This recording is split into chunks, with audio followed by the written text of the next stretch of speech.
Hi, this is Heidi with FloodGate, and I'm here to prep you for that big interview that you've got coming up. But before we jump in, it's worth noting that you've made it into the top 5% of candidates vying for this role. Behind the scenes, other candidates have gotten booted out by shrewd recruiters, behavioral assessments, or the employer's ATS. So give yourself a little pat on the back for getting here.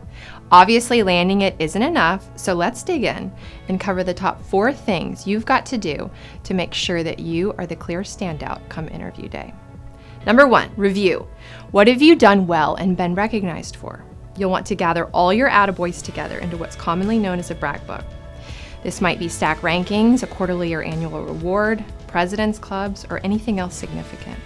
This is not the time to be shy. Research. Our clients consider this a litmus test for work ethic, so you want to make sure you knock this out of the park. Research the company's products, place in the market, and of course their social media presence is a great place to start.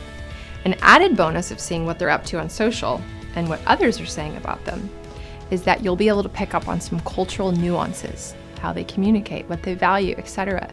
These insights should build your own confidence for being your truest self at the interview. After all, don't we all want to work alongside people who stand for the same things that we do? Speaking of people, don't forget to research the interviewer. Knowing a bit about their background and experiences will help you build quick rapport and anticipate some of their talk tracks during the interview. Oh, and before we move on to our next point, don't forget to prepare 4 or 5 questions for the interviewer. If you can find the answers online or by asking your recruiter, then it's not worth asking at the interview. Get creative, dig deep, craft your questions based on the research that you've done. Next, reflect. Reflecting on your experiences and recalling when you showed grit, innovation, leadership, or persistence in the face of adversity is an absolute must before going into any interview. Consider putting together a career journal to sketch out and capture some of your most memorable experiences. What have been your career highs and lows? What have you learned from them? What was your favorite boss like? And what does that tell you about the environment that you thrive best in? What's been your most significant accomplishment and why? When you've done this kind of reflecting, it manifests during the interview as high EQ, which is ultimately the trait most valued by hiring managers. They're not looking for the guy or gal who's been immune to adversity. They're looking for the guy or gal who, when faced with adversity, finds a way to come out on top and lift others up along with them. Our 4th and final element for any interview prep is to rehearse.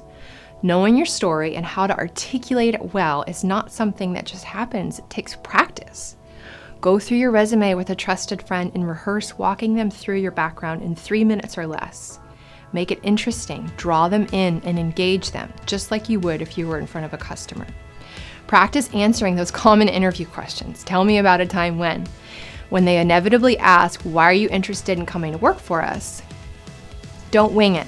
You've got to nail that question and with specifics, know concrete reasons why they're the company you want to grow with, and have your response ready to roll off your tongue.